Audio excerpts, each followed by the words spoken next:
The clip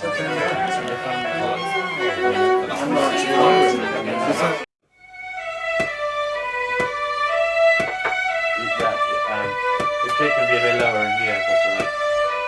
Sorry, it's sharing. I'll do it next run around, if that's okay. It's sometimes strange to me that I've ended up writing the music I have.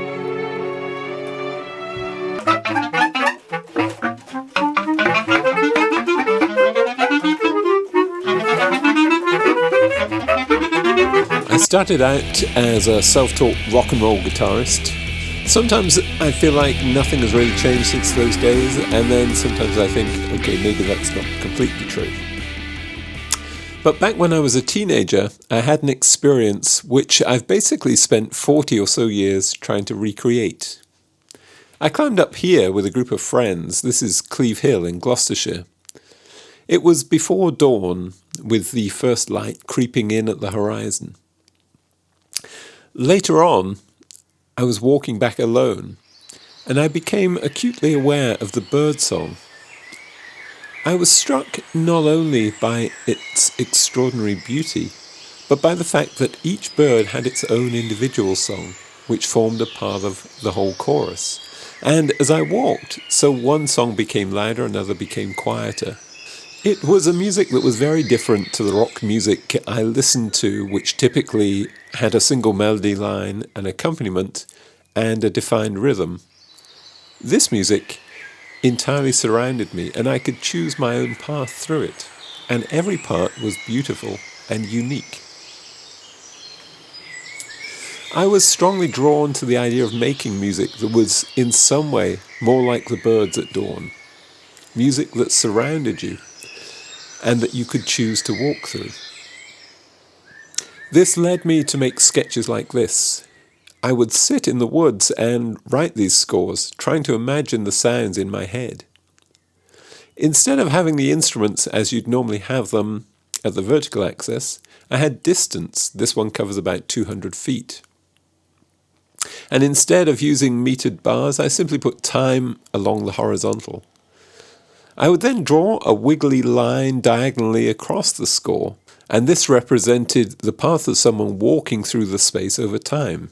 So, for example, the line might show me that maybe a celeste might sound, say, 70 feet to that person's left, or a trumpet might sound 150 feet to their left and then be echoed by a second trumpet 50 feet to their right.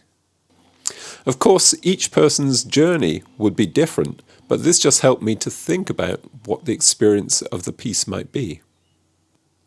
With this sketch, I could then create a more conventional score that regular Western musicians could actually understand, like this one here from a piece called Manas. Manas uses 72 independent simultaneous melody lines. These slowly evolve into a single melody. They all have to be recorded separately, and then they're combined on a mixing page that looks like this. This page has 72 independent audio outputs. It looks very different from the starting sketch, but in fact, it still uses a map of distance on the vertical axis and time on the horizontal axis.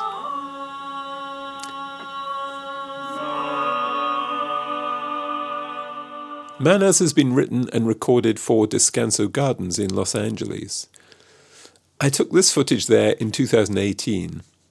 I'm walking around figuring out the best locations for 72 audio speakers and also thinking about what sounds are going to be best suited for the location.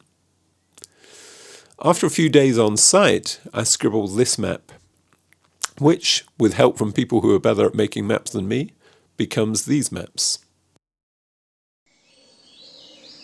When it came to thinking about what the music should be, I always liked what the artist Andy Goldsworthy said. He talked about participating with nature. So, for example, with Manas, I transcribed the songs and sounds of birds for Western choral singers, and then gradually developed those transcriptions into a single unified piece. For example, here's a blackbird I recorded in 2012.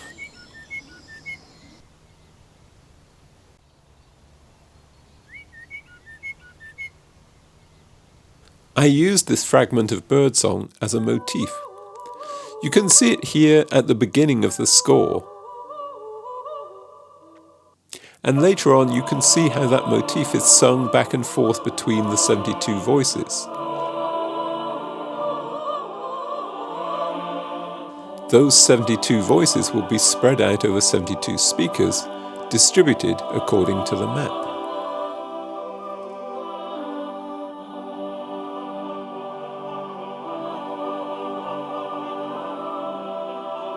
This brings me back to where we began, with me sitting in a studio wondering, how did I get here?